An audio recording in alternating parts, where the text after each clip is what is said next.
तब जरा उस अहम तरीन शाहरा की भी करते हैं जो शाहरा कहलाती है। अगरचे रेलवे हुकाम के इकदामात या कोशिशों के बाद वादी कश्मीर और जम्मू के दरमियान रेल राब्ते को यकीनी बनाया गया, जम्मू से कश्मीर कनेक्टिविटी बेहतर हुई, लेकिन नेशनल हाईवे पर अभी भी नजर है। बहुत सारे इलाके हैं जिनको बेहतर करने की जरूरत है और एक अहम पेशरफ्त हो सकती है बहुत जल्द, वो ये कि डिगडोल और पंथियाल टनल है।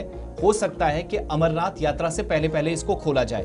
जम्मू श्रीनगर नेशनल हाईवे के ऊपर बना यह अहम तरीन हिस्सा रामसू वाली जो सेक्शन है, और इतलात हैं कि यात्रा से पहले इसको खोल दिया जाएगा। और अगर ऐसा होता है तो खूनी नाला जो बाईपास है वहां से लेकर इस टनल तक का जो मंसूबा है वो फाइनल फेज में है। एक तो ये ट्रैफिक जाम, इससे कम से कम निजात, फिर सड़क हादसा के खतरे और बार बार नेशनल हाईवे के ऊपर रुकना, वो सारी परेशानियां दूर हो जाएंगी। फिर आप याद रखिएगा कि मुख्तलिफ मकामात पर इस तरह की शिकायतें मौसूल हुई थी कि टनल जब ओपन नहीं हुआ है तो उसकी वजह से हाईवे के ऊपर मुसीबत है 4 लेन होने के बावजूद भी।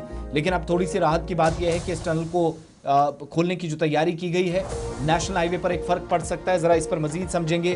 वो जो बार बार ट्रैफिक जाम लगता था, निजात तो उससे मिलेगी या नहीं, इस सवाल का जवाब भी तलाशेंगे। नदीम इकबाल के पास चलते हैं, हमारे साथ इस वक्त रामबन से बराह रास्त ज्वाइन कर रहे हैं। नदीम, बहुत शुक्रिया ज्वाइन करने के लिए। 1-1.5 महीना अभी है, 3 जुलाई से यात्रा ऑफिशियली शुरू होनी है। इस इंपॉर्टेंट सेक्शन को क्या कब तक एक्सपेक्ट करें? 1-2 हफ्ते मजीद लग सकते हैं खोलने के लिए? और टनल खोलने का क्या मतलब है कि वो जो बार बार हॉल्ट आता था, वो जो हर्डल्स नेशनल हाईवे के ऊपर थी, वो दूर हो जाएंगी? जी बिल्कुल आसिफ, देखिए श्रीनगर जम्मू नेशनल हाईवे की जहां हम बात करें और इसकी वाइडनिंग का काम जब हम देखें, हालांकि पहले हमने देखा कि श्रीनगर जम्मू नेशनल हाईवे की वाइडनिंग का काम जब शुरू हुआ तो लोगों को काफी ज्यादा दिक्कतें फेस करनी पड़ी, मुसाफिरों को काफी परेशानी, और हमने देखा कि कहीं कहीं हफ्तों तक भी श्रीनगर जम्मू नेशनल हाईवे पर गाड़ियों की आमदरफ्त बंद रही। लेकिन अब पिछले 2 साल से हम देख रहे हैं कि काफी सारी तब्दीलियां देखने को मिल रही है। जहां हम कहें कि श्रीनगर जम्मू नेशनल हाईवे पर वो पत्थर गिरना, पस्सियां गिरना, वो कम हुआ है। हालांकि पिछले दिनों हमने करोल के मकाम पर देखा था कि कुछ दिनों तक डिस्टर्बेंस रही थी, लेकिन अब हम कहें कि हाईवे पर सफर करना आसान हो गया। यानी अब अगर हम कहें रामबन से अगर आपको जम्मू की तरफ जाना है, जहां 5 घंटे का सफर हुआ करता था, लेकिन अब 2-2.25 घंटे का सफर है। तो कुल मिलाकर हम देख रहे हैं कि जो टनल्स बनाई गई है, जो वाइडनिंग का काम हुआ है, तो इसमें कहीं ना कहीं हम कहें कि आसानियों के साथ साथ गाड़ी की रफ्तार भी तेज होती है। और इसी तरह से अगर हम देखें टुवर्ड्स कश्मीर की तरफ जाना है, हालांकि पंथियाल का वो स्ट्रेच देखे जहां पर शूटिंग स्टोन अक्सर देखने को मिलता था, वहीं हमने अनोखी फाल के मकाम पर देखा कि कई सालों तक पत्थर गिरने का सिलसिला देखने को मिला, लेकिन अब उन तमाम चीजों से मुसाफिरों को राहत मिलती हुई नजर आ रही अच्छा, है। फर्क कितना पड़ेगा इस टनल के ओपन से? प्लस क्या ऐसा हो सकता है कि सिर्फ यात्रा के लिए ये टनल खुले या जो आम ट्रैफिक गुजरता है उसको भी चलने की इजाजत होगी सेम रास्ते से?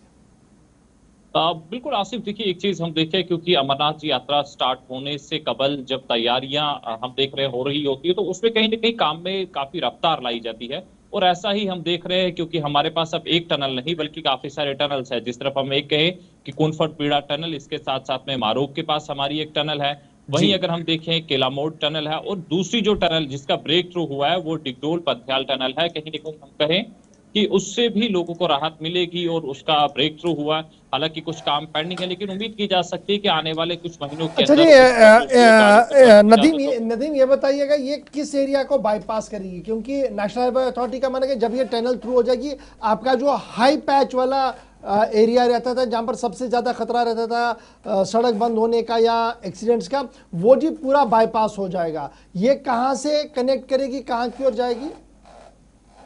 बिल्कुल गौहर, देखिए मैं 2-3 चीजें बताना चाहूंगा, क्योंकि जो सबसे सेंसिटिव स्ट्रेच है वो रामबन और बानिहाल के बीच का माना जाता था, जिसमें हम शेर बीबी की अगर बात करें, पंथियाल, खूनी नाला, ये जो इलाके हैं जहां पर हमने देखा कि दिक्कतें परेशानियां रहती थी। लेकिन जब हम अगर रामबन से अगर उस तरफ चले तो कुछ टनल तो बनी हुई है, हालांकि कहीं पे काम चल रहा है। लेकिन जब हम कहें कि मारोग से बीच जो टनल बन रही है मारोग और पंथियाल के बीच, तो इससे कहीं ना कहीं हम कहें कि मंकी मोड़, जहां पर हमने देखा कि पस्सियां गिरती थी, अनोखी फाल को देखे, हम डिगडोल को देखे, पंथियाल जो आज की डेट में हम कहें कि जो पुरानी अलाइनमेंट है उससे अलग किया गया है, टनल के अंदर से गाड़ियां जाती है। तो इससे हम कहें कि वो सेंसिटिव पार्ट्स जहां हम देख रहे थे, और जो ब्रिजेस का काम हम देख रहे हैं, मगरकोट के पास में जो ब्रिज बन रही है उससे हम कहें कि मोमपस्सी जो है वो साइड रह जाएगी।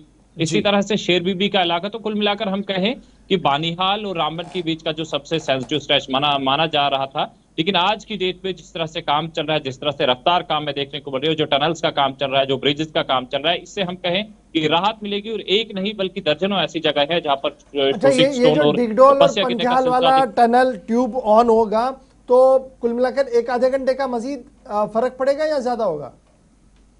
बिल्कुल, देखिए इसमें अगर हम कहें, क्योंकि जब ये टनल्स ओपन होंगी तो इससे दो फायदे होंगे। एक तो ये कि आपकी गाड़ी रुकेगी कहीं नहीं, रफ्तार अच्छी होगी, और दूसरा हम कहें कि डिस्टेंस जो पहले ज्यादा हुआ करता था, डिस्टेंस भी कम होगा। तो कुल मिलाकर हम कहें कि लेस टाइम कंज्यूमिंग जो जर्नी रहेगी रामबन से बानीहाल की तरफ, जहां आज की डेट में 1 घंटे सवा 1 घंटे का, लेकिन जब ये टनल्स बन जाएंगी, जब इन ब्रिजेस पे गाड़ियों को चलने की इजाजत होगी तो इससे टाइम भी काफी, हम कहें कि यहाँ चलिए, से बहुत बानीहाल बहुत जाने में शुक्रिया लगभग जी, नदीम डिटेल्स हमारे साथ देने के ज्वाइन लिए। करने नदीम के लिए। इकबाल हमारे साथ थे। तस्वीरें पुरानी आपके सामने, आज तो हाईवे ओपन है, थ्रू है, लेकिन हाईवे मुकम्मल तौर पर फाल रहे, चीज़ें बेहतर हैं, आम शहरी भी सफ़र करें, फिर ज़रूरी सप्लाई कश्मीर और लद्दाख की तरफ जाती है वो भी होती रहे, वो एक ठीक परेशानी ना हो और मैनेजमेंट अच्छा रहे, इसके लिए प्लान तरतीब दी जा रहे हैं। बीच में यात्रा भी होनी है, फिर ख़राब मौसम में अक्सर मुसीबतें आती हैं, उस चीज़ से बचने के लिए इकदाम। और थोड़ा सा अब रश में फ़र्क इसलिए भी है क्योंकि वंदे भारत भी चल रही है, मेल एक्सप्रेस भी कुछ दिनों में हो सकता है हुकूमत उस हवाले से भी फैसला ले। दूसरा, कमर्शियल ट्रेनें जो हैं वो भी चलना साथ साथ शुरू हो गई हैं।